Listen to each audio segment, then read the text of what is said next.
Dear students, in today 12th class, we are going to take passage that is called unseen passage. It is the first question of our board question paper. Unseen passage generally divided into different questions having vocabulary also. Total 12 marks. So there are some questions which are of 2 marks each, and the last you have the vocabulary.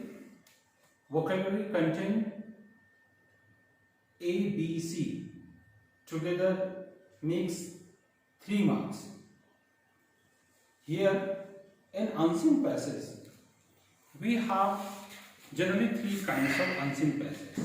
पहले मैं आपको समझा दूं unseen passage किसे कहते हैं. The passage that we have not seen before, या ऐसा कोई कंटेंट जो हमने पहले कभी देखा ना हो या हमारे कांटेक्ट में या हम उससे गो थ्रू नहीं हुए हो.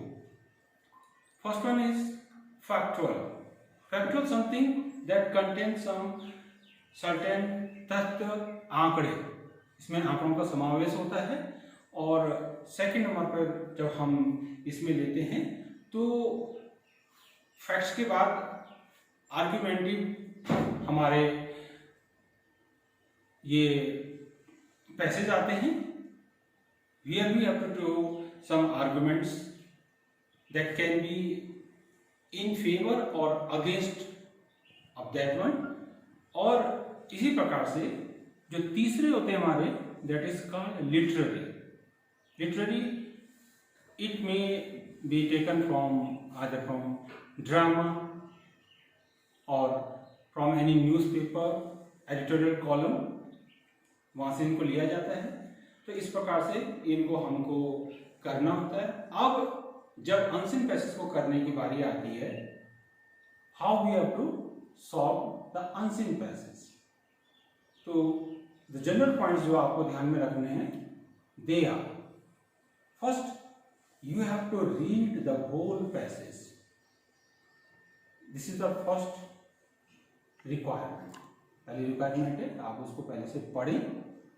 उसके बाद जब हम उस अनसीन पैसेज को पढ़ लेते हैं, try to understand the meaning of that passage.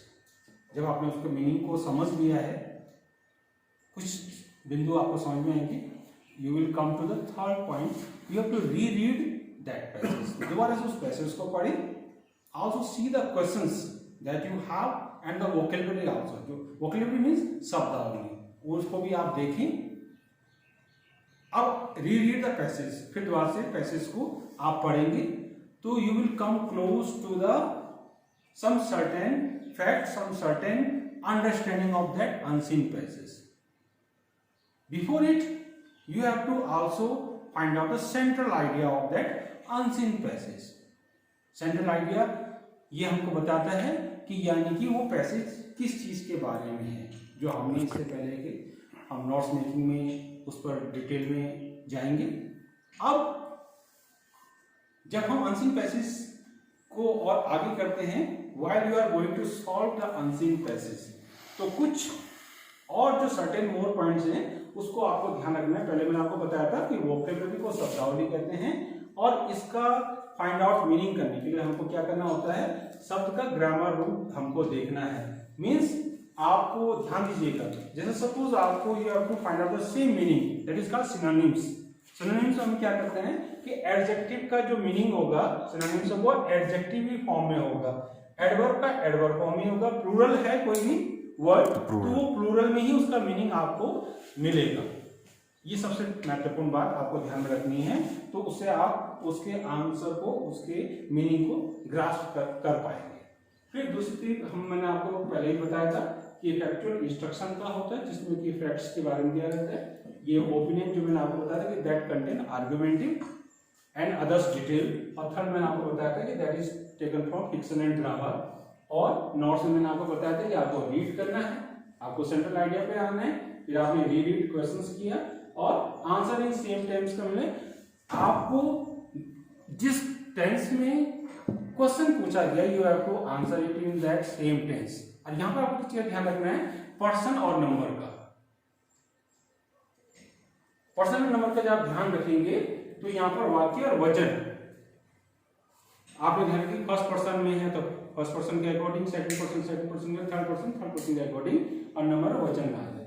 फिर फिफ्थ में हम आए थे idea should not out of passage, means आपको पैसेज से ही जुड़ा हुआ आइडिया अपने आंसर में देना है, आपको अपनी तरफ से कोई भी आइडिया नहीं ऐड करना है।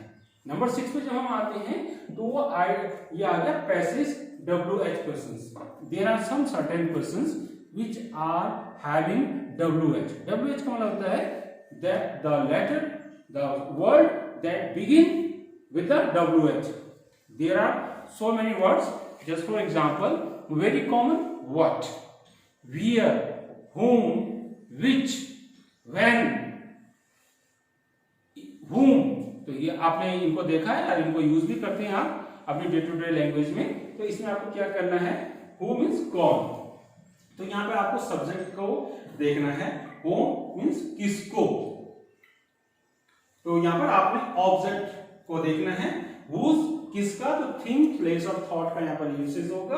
व्हाट क्या में पर्सन का हम यूसेज करते हैं।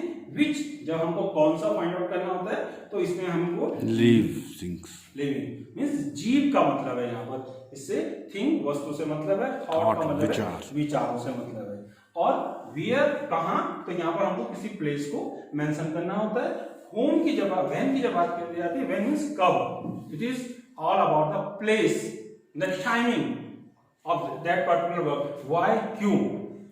Here we have to find out, give out the reason, how means कैसे, and last में how much, how many, how long, how far and how old। इसमें देखिए सबके साथ how वर्ड जुड़ेगा। तो सम अप करते हुए जब हम अनसीन पैसेज में आते हैं तो रिमेंबर चिल्ड्रन कि हमको अनसीन पैसेज 3 प्रकार के होते हैं, जो आपको शुरू में आपको बताया।